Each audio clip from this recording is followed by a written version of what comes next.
Ladies and gentlemen, welcome.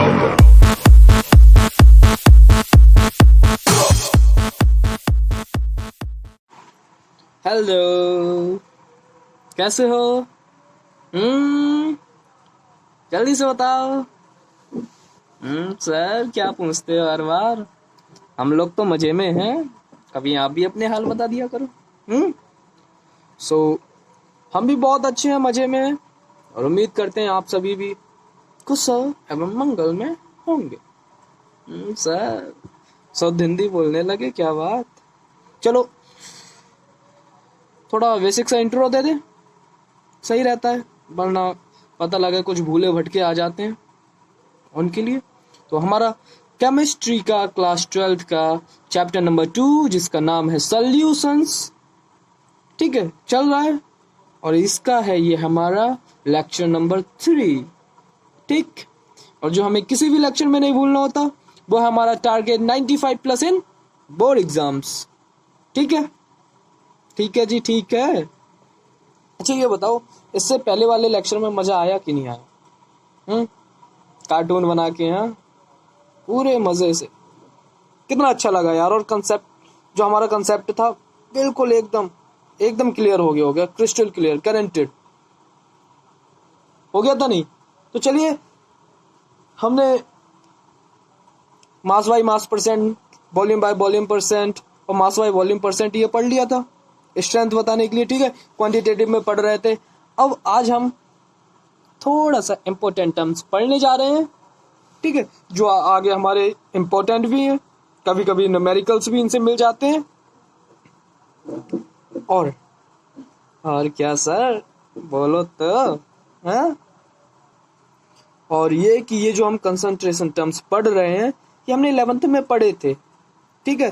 तो बस वही इंट्रोडक्शन चल रहा है मेनली। तो आगे ये तो हमारा बेसिक सा लेवल है, आगे सॉल्यूशन में हायर लेवल तक हम जाते रहेंगे। तो ये बेसिक सी चीज है, लेकिन फिर भी इतना डिटेल में, इतना अच्छे से क्यों करा रहे हैं कि अगर 11th में नहीं भी पढ़ा है, मेनली क्या होता है 11th मजे से निकाल देते हैं, अगर स्टडी नहीं भी करी है तो कोई दिक्कत नहीं है।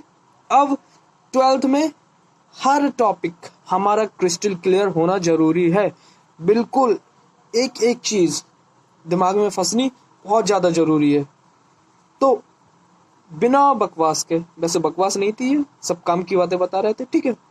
चलिए शुरू करते हैं। तो आज हम पढ़ने जा रहे हैं, जैसे ही लिखेंगे वैसे ही कहने लगोगे अच्छा सर ये है। क्या पढ़ने जा रहे हैं आज हम पढ़ने जा रहे हैं मोलैरिटी। तो देखो मोलैरिटी क्या होता है सर, डेफिनेशन भी लिखवा दिया करो। चलो डेफिनेशन लिख लेते हैं। नंबर ऑफ, ठीक है, moles of solute present in 1 litre solution. देखो डेफिनेशन लिखवा दी, डेफिनेशन तो खुद बनाओगे यार, मेन चीज है कंसेप्ट। अगर वो क्लियर तो डेफिनेशंस तो खुद बनाते रहोगे। तो अब समझो, देखो मोलैरिटी को जो हम डिनोट करते हैं वो कैपिटल एम से डिनोट करते हैं, ठीक है।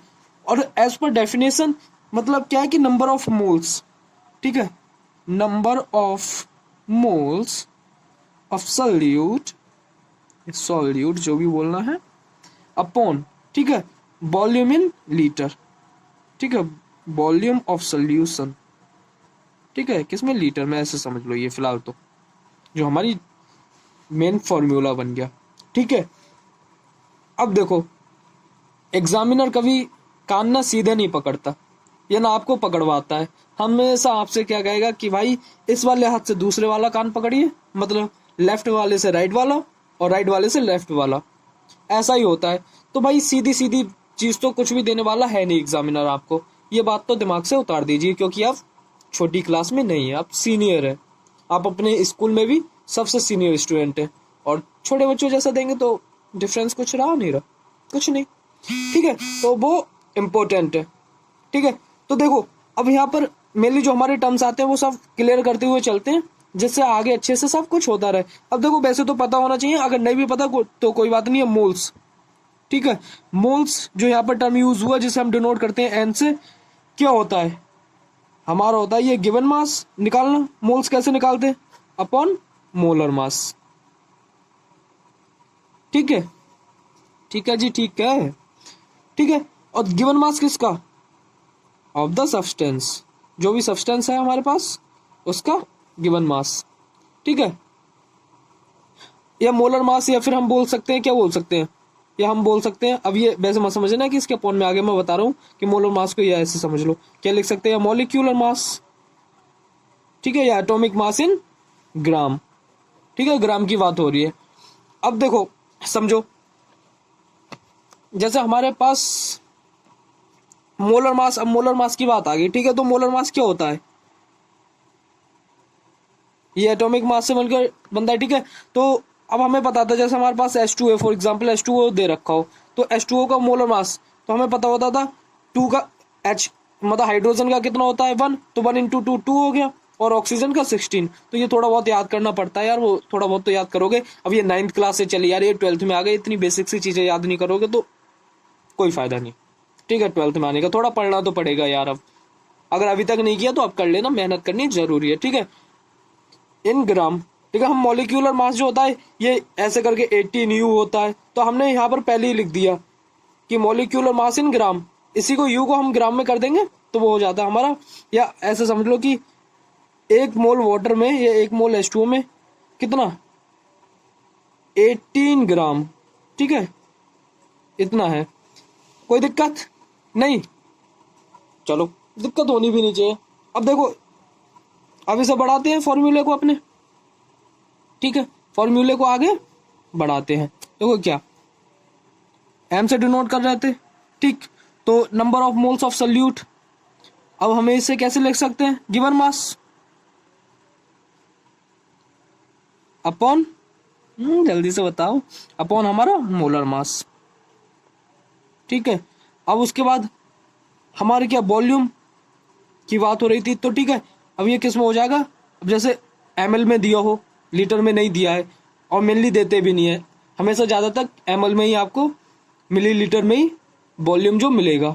ठीक है, तो वॉल्यूम इन ml, और अब ऊपर 1000 हो जाता है, ये फॉर्मूला देखा होगा। लेकिन कैसे होता है? तो ये ऐसे होता है कि ये जो हमारा गिवन मास है, ठीक है, अब इसे ml में, वैसे लीटर में था, अब इसे ml में किया तो 1000 से डिवाइड करेंगे, और ये ऊपर जा, ये 1000 जो है ये ऊपर पहुंच जाएगा। ठीक है, तो लिख लेते हैं डायरेक्ट वैसे ही यहाँ पर। ठीक, ज्यादा नहीं लिखना पड़े। सर भी आलसी है, सही बात है। ठीक है, अच्छा एक और इम्पोर्टेंट बात बता दूं, मेनली पता है क्या होता है, हम लोग ना, हम लिखना नहीं चाहते, जैसे कि मैंने अभी यहाँ पर थोड़ी कंजूसी कर दी लिखने में, या फिर आलस दिखा दिया। तो देखो, आप लोगों को मैंने तो दिखा दिया, लेकिन आप लोगों को नहीं दिखाना बिल्कुल भी। पता है कैसा? जैसे पता है क्या होता है, हमने जैसे अभी मैं ये पढ़ा रहा मोलैरिटी की, तो डेफिनेशन में हम पता है क्या करते हैं, हमें पता है मोल्स को एन से डिनोट करते हैं, अपॉन मोलर मास इसको ऐसी एम से डिनोट, या मतलब वॉल्यूम इन लीटर, तो ये बी से रिप्रेजेंट कर दो, ऐसे लीटर में डाल दो बस। अब ऐसे केस में पता है क्या होता है भाई, हमने होशियारी में डाल तो देते हैं, लेकिन पता है क्या होता है फिर जब एग्जाम टाइम आता है, ठीक है, तो अब हमें ये, जब क्वेश्चन हमारे पास ये न्यूमेरिकल आ गया, तो फिर क्या होता है कि अब हमें यही नहीं पता कि मोल्स किसके लगाने हैं, या जो वॉल्यूम इन लीटर दिया है तो वो क्या सॉल्यूट लगाना है, सॉल्वेंट लगाना है, सोल्यूशन लगाना है। ठीक है, और ये कंफ्यूजन पैदा जरूर होती है। और कैसे कैसे उसमें जब न्यूमेरिकल्स ना एग्जाम में जब घूमे हुए मिलते हैं, क्योंकि सीधे सीधे तो देता नहीं है कि इसका मोल्स ये दिया है, वॉल्यूम ये दिया है तो लगा दो बस। जब उसमें घुमा के चीजें दी हुई होती हैं, उस केस में दिमाग खराब होता है। फिर हमें याद ही नहीं आता कि यहाँ पर सॉल्यूट था या सॉल्वेंट था। तो इसलिए ये चीज़ बहुत ज़्यादा ज़रूरी है कि लिखने के लिए कि यहाँ पर number of moles of solute था, यहाँ पर वॉल्यूम ऑफ सॉल्यूशन था, अपॉन में सॉल्यूशन वॉल्यूम जो है वो सॉल्यूशन का है। ठीक है, मोल्स जो है या नंबर ऑफ मोल्स वो सॉल्यूट का, तो ये लिखना बहुत ज़्यादा ज़रूरी है। ठीक है, इसमें इसलिए ऐसे कंजूसी ना किया करो, ऐसे डायरेक्ट करने के चक्कर में ना रहा करो। ठीक है, इसलिए ये समझाना जरूरी था। अब देखो, अच्छा इसकी यूनिट देख लेते हैं। इसकी यूनिट क्या होगी? तो नंबर ऑफ मोल्स, मोल्स को मोल लिख दें। ठीक है, अब अपॉन लीटर। ठीक है, मोल्स पर लीटर हो गया क्योंकि वॉल्यूम इन लीटर था अपॉन में। या हम इसे लिख सकते हैं और ऐसे लिख सकते हैं, मोल पर लीटर इनवर्स लिख सकते हैं, नहीं लिख सकते। या फिर हम इस मोलैरिटी को कैपिटल एम से भी रिप्रेजेंट कर सकते हैं, ठीक है। मान लीजिए अगर ये याद नहीं भी रह रहा तो मोलैरिटी में आखिरी में क्या कर सकते हैं, हम इसकी यूनिट की जगह कैपिटल एम लिख सकते हैं, ठीक। और भाई ये यूनिट्स को ना लिखने की आदत तो डाल लो, एंड में पता है क्या होता है, हमें आता तो है लेकिन यूनिट्स सब दिमाग से गायब होती रहती हैं। तो यार यूनिट्स बहुत ज्यादा जरूरी है, इसकी आदत डालो लिखने की, ठीक है। अब इसके बाद हम पढ़ने जा रहे हैं क्या, मोलैरिटी के बाद अब हम पढ़ेंगे क्या, मोलैरिटी, समझे, ये बड़ा भाई हो गया, ठीक है। मोलैरिटी बिल्कुल साफ क्रिस्टल बोल रहा है आराम से साफ साफ। अब ये इसका छोटा भाई अभी सीख रहा है बोलना, तो ठीक से बोलना नहीं आ रहा, तो वो मोलैरिटी को कैसे बोल रहा है, प्रोनाउंस कर रहा है मोलैरिटी, ठीक है। या फिर कहते हैं ना जैसे प्यार में लोग तोतले हो जाते हैं, आप लोग भी, आप में से जो भी हो, ठीक है। क्या कि मेरे बाबू ने थाना थाया, क्यों, किसी का बाबू कहने से थाना थाएगा, तो जैसे तोतले हो जाते हैं ना, उसी प्रकार से समझ लो मोलैरिटी का मोलैलिटी, ठीक है। जाके कहने नहीं लगना, ठीक है, अपने बाबू से, मेरे बाबू ने थाना थाया, भूखा नहीं रहेगा वो अगर नहीं भी पूछोगे तो, ठीक है, ठीक है। समझ के रहा करो, ठीक। चलो तो पढ़ते हैं अब मोलैलिटी। जैसे आ गया हमारा मोलैलिटी, तो ये भी जैसे मैंने बताया था कि वो बड़ा भाई ये छोटा भाई, ठीक है, मिलते जुलते होते हैं लेकिन कुछ डिफरेंसेस होते हैं। देखो अब हर चीज बिल्कुल सेम हो जाएगी तो फिर आगे टर्म्स का नाम ही देने से क्या फायदा, इतना भी दिमाग नहीं खराब करने का, ठीक है। तो अब देखो मोलैलिटी है, इसको रिप्रेजेंट करते हैं हम स्मॉल एम से, ठीक है। अब वही डेफिनेशन के हिसाब से, डेफिनेशन क्या है पढ़ लेते हैं यार, कुछ स्टूडेंट्स कहते हैं डेफिनेशंस और साथ में लिखते भी रह रहे हैं, ठीक है। Number of moles of solute in 1 kg solvent, ठीक, कोई दिक्कत ना जी ना, ठीक है। तो नंबर ऑफ मोल्स एन से रिप्रेजेंट करते हैं, ठीक है, लिख लो यार ऐसे कहेंगे, वरना सर आप भी तो ऐसे ही लिख रहे हो, number of moles of solute, ठीक है, अपॉन, अब क्या, अब बेटा जी अब बात आ गई मास की, ठीक है, ठीक है। तो number of moles of solute किस में, 1 kg सॉल्यूट सॉल्वेंट में। अब देखो यहाँ पर क्या, यही तो इंपॉर्टेंट है, देखो मोलैरिटी में क्या था, मोलैरिटी में हमारा था केवल और केवल क्या, मोलैरिटी में था हमारा सॉल्यूशन, ऊपर तो सॉल्यूट था, ठीक है, लेकिन नीचे क्या था 1 लीटर सॉल्यूशन, लेकिन यहाँ पर 1 kg सॉल्वेंट। अब इसमें ही ना हम बहुत इंपॉर्टेंट आगे टर्म्स भी पढ़ने वाले हैं जो फिर आगे हमारे बहुत काम देंगे, ठीक है। तो अच्छे से पढ़ना, इसकी मोलैलिटी की तो यार इंपॉर्टेंस बनी रहती है, आगे इंपॉर्टेंस बनी रहेगी, ठीक है।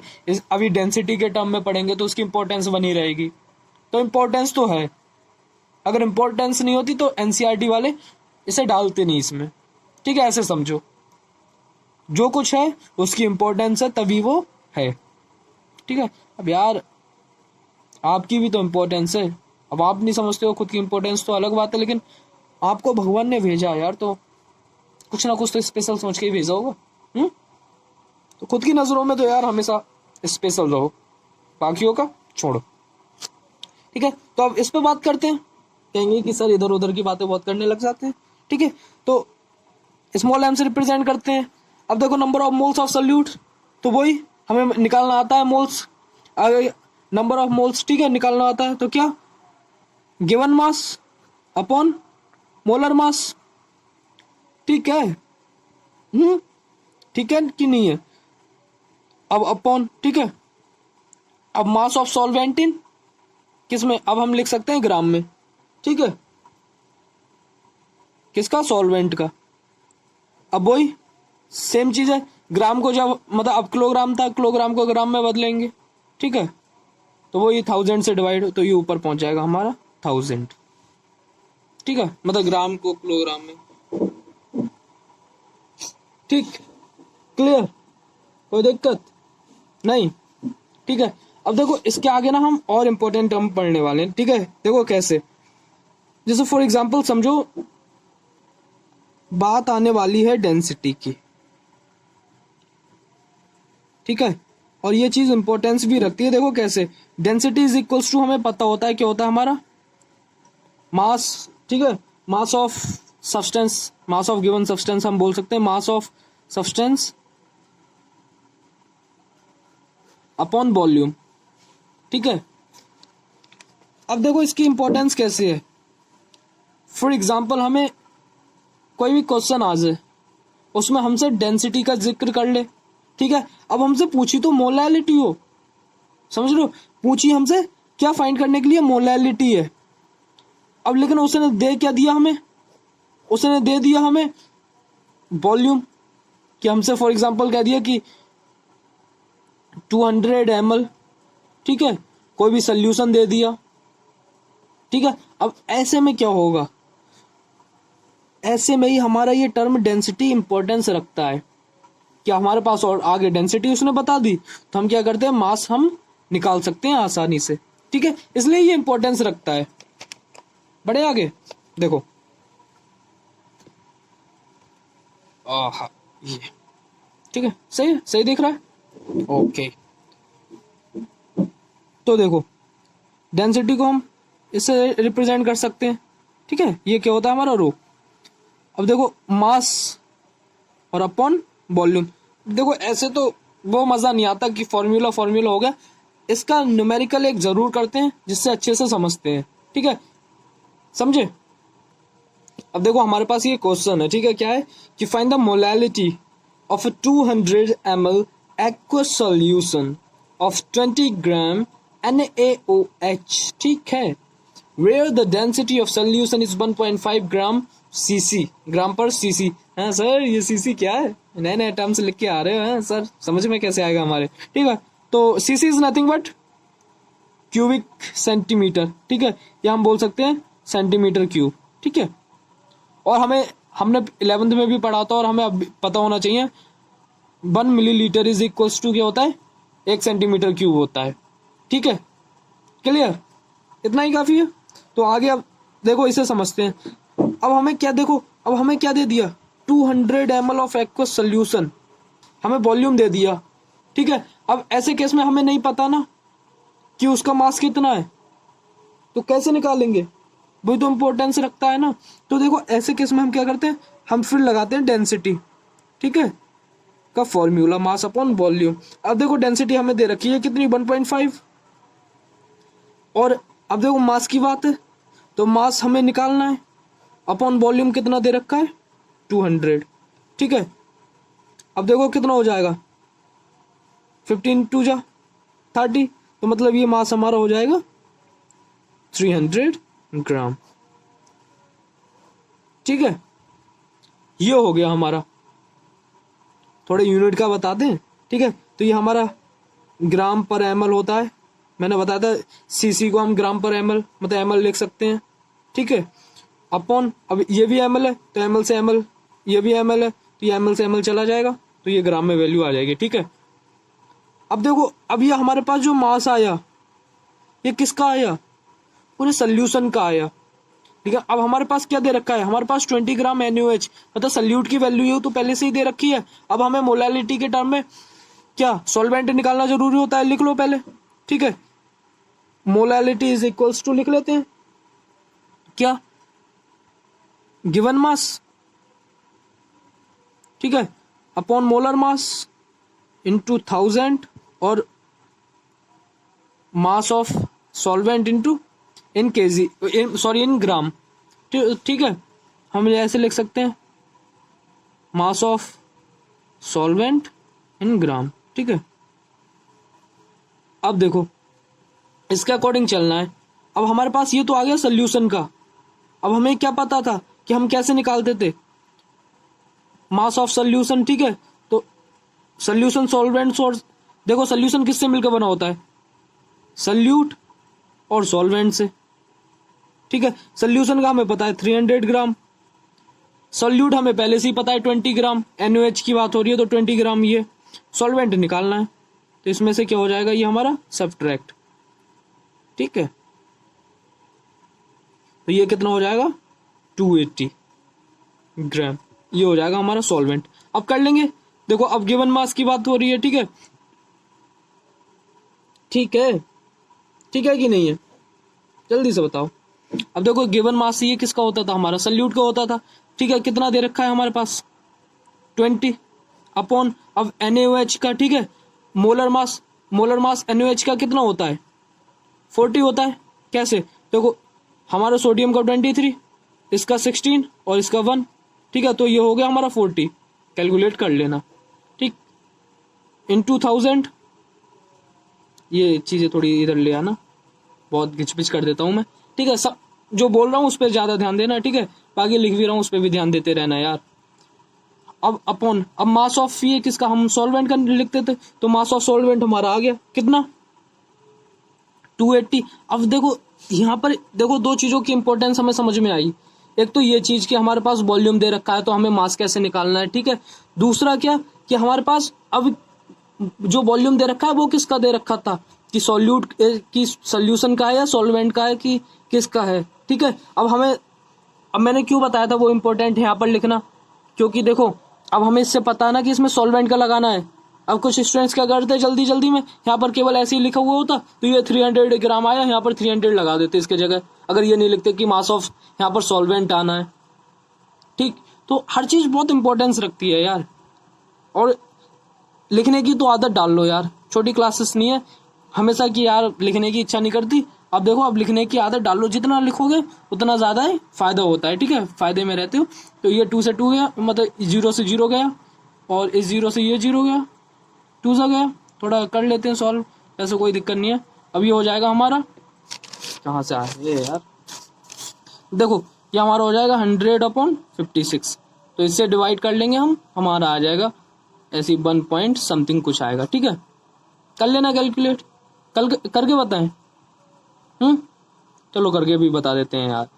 56 को 100 से करेंगे ऐसे, समझे, 56 सब्ट्रैक्ट करेंगे कितना आएगा 44, 10 में से 6 गया 4, 9 4 बचे, ठीक है, पॉइंट लगा के 0, अब इतनी तो आती होगी यार, बिल्कुल भी छोटी क्लास में तो है हो नहीं। अब देखो कितने टाइम से जाएगा, 9 टाइम तो जाएगा नहीं, 9 5 45 होता है, 8 टाइम से ले ले, ठीक है, 8 6 48 और 8 5 जल्दी से बताओ कितना होते हैं, 8 5 40, ठीक है, तो ये 44, मतलब जाएगा तो ये भी नहीं 1.7, मतलब 7 टाइम से जाएगा, लेकिन उसके बाद थोड़ा और आगे आएगा तो अप्रोक्स में हमारा 1.8 हो जाएगा, तो हम यहाँ पर 1.8 लिख लेते हैं क्योंकि ज़्यादा डिफरेंस नहीं है हमारा यहाँ पर। और ये चीज़ें देखो हमारी अप्रोक्स में, पॉइंट के बाद की जो होती है वो अप्रोक्स में चलती हैं, ठीक है, ये हो गया हमारा। अब जल्दी से बता दो इसकी यूनिट, बता दो, हमें पता ही है क्या, मोल पर केजी, ठीक है, यूनिट हमारी वही आनी है, मोल पर केजी। अच्छा मैंने यूनिट बताई नहीं थी ना, तो आप समझ लो इसकी यूनिट जो होती है। अब देखो number of moles of solute की बात थी ना, तो मोल हो गए हमारे अपॉन 1 kg सॉल्वेंट में, तो ठीक है, तो अपॉन केजी, तो इसे हम लिख सकते हैं मोल पर केजी, और इसे भी हम स्मॉल एम से या फिर इसकी जगह हम स्मॉल एम लिख सकते हैं, तो कोई दिक्कत नहीं है, ठीक है, मोलैलिटी को शो करने के लिए।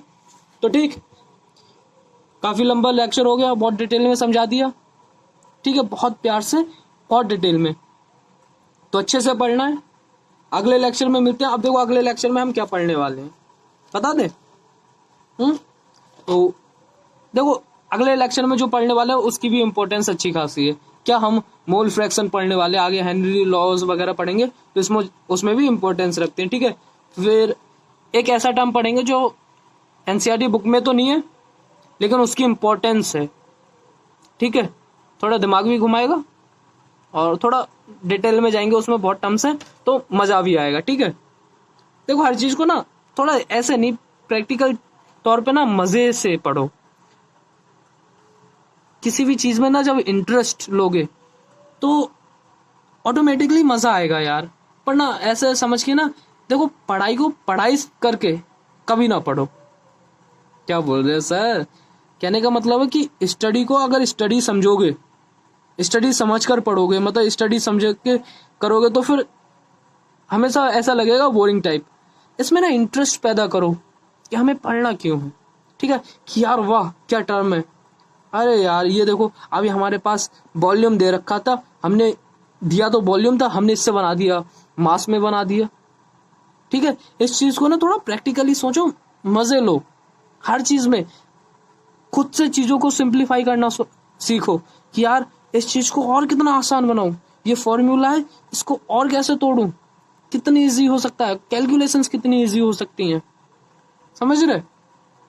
तो एंजॉय लेके पढ़िए। अब देखो फॉर एग्जांपल ऐसे समझो, हम काम करना नहीं चाहते, बेसिकली घर में काम करना हो या घर पर मम्मी कहें काम करवा दे या पापा कहें, ठीक है, काम करना हम बिल्कुल नहीं चाहते, लेकिन वहीं पर अगर हमें गेम खेलना, अब देखो मेहनत दोनों में लग रही है, हमें गेम खेलना है, ठीक है, मान लीजिए हम वॉलीबॉल खेलने गए, मेहनत उसमें भी लगनी है, लेकिन हम उसे सुबह से शाम तक खेलते रहेंगे, लेकिन काम हम 10 मिनट्स भी ना करेंगे। पता है अब यहाँ पर डिफरेंस क्या है, देखो थकेंगे दोनों में, मेहनत दोनों में लग रही है, डिफरेंस पता है क्या है, डिफरेंस है केवल मेंटेलिटी की, कि आपने काम को काम समझ के कर रहे हैं या फिर उसे खेल समझ कर उसको एंजॉय के साथ कर रहे हैं। तो हर चीज में ना एंजॉय पैदा करना, एंटरटेनमेंट पैदा करना बहुत ज्यादा जरूरी है, और इसलिए भी मैं एंटरटेनमेंट के साथ पढ़ाता हूँ, जिससे आपको इंटरेस्ट पैदा हो पढ़ने में, ठीक है। फॉर एग्जाम्पल अगर आपको ना उसके लिए ग्राउंड भी, जैसे फॉर एग्जांपल ग्राउंड है तुम्हारा तैयार नहीं है, तो आप ग्राउंड भी बहुत जल्दी से तैयार करवा लोगे, मेहनत करवाओगे, ठीक है, क्योंकि हमें खेलना है, हमें उसमें इंटरेस्ट पैदा है कि हमें संतुष्टि मिलेगी, खुशी मिलेगी, ठीक है। हाँ सर खुशी मिलेगी है, अरे नहीं यार खुशी, नाराज नहीं होना, जो भी हो खुशी, ठीक है, मतलब कि हैप्पीनेस, स्माइल आएगी चेहरे पर, ठीक है, ठीक है, इतना मोटिवेशनल पार्ट, ठीक है। ओके, तो मिलते हैं अगले लेक्चर में, तब तक के लिए टाटा बाय बाय। और इसके टेंशन नहीं लेना, इसके न्यूमेरिकल्स वगैरह और जो क्वेश्चंस वगैरह हैं वो फिलहाल तो मैं बस समझा रहा हूँ अच्छे डिटेल में, उसके बाद इसके क्वेश्चंस भी करेंगे, न्यूमेरिकल्स भी करेंगे अच्छे अच्छे, ठीक है, एक से एक शानदार करेंगे, कि बिल्कुल जिससे कंसेप्ट, हमारा जो कंसेप्ट है, बिल्कुल कंसेप्ट बोल रहा हूँ मैं, जो भी कॉन्सेप्ट बोलते हो, कंसेप्ट बोलते हो, जैसा भी, ठीक है, कोई दिक्कत नहीं है, वो हमारा बिल्कुल क्रिस्टल क्लियर हो, हमें एकदम कैसा भी न्यूमेरिकल आ जाए देखते अरे यार बहुत आसान है, अभी करेंगे, ठीक है, तो सब कुछ करेंगे, टेंशन की कोई बात नहीं है, जुड़े रहिए, पढ़ते रहिए अच्छे से और मजे करते रहिए। Okay tata bye bye. देखो बहुत टाइम, मेरे हिसाब से 3-4 मिनट मैंने बोल दिया, ठीक है, ओके बाय बाय, मिलते हैं अगले लेक्चर में। और हमारे यार काफी बोल दिया, चलो थोड़ा और बोल देते हैं, चैनल को सब्सक्राइब कर देना, और वीडियो अच्छी लगी हो तो लाइक जरूर करना, ठीक है, और also share with your friends, ताकि वो भी अच्छे से पढ़ सके मजे लेकर। अगर किसी फ्रेंड को ऐसा बोरियत फील होता है कि यार नहीं पढ़ना, ठीक है, तो उसे वीडियो सेंड करिए, उसे दिखाइए कि भाई पढ़ के देख, मजा आएगा, ठीक है। कॉन्सेप्ट हमारे जो है, कंसेप्ट जो हमारे वो एकदम बड़े, उसके भी क्लियर होंगे और उसे भी मजा आएगा कि यार सही तो आसान है सब कुछ। देखो चीजों को आसान बना रहे हैं, बनाने से क्या होता है कि हमें, हाँ भाई आसान लगने लगता है ना, और आसान कब लगेगा, जब हम पढ़ेंगे, प्रैक्टिस करेंगे, ठीक है, और साथ में जब मजा आता है ना, तो बल्ले बल्ले यार फिर क्या ही कहना, ठीक है।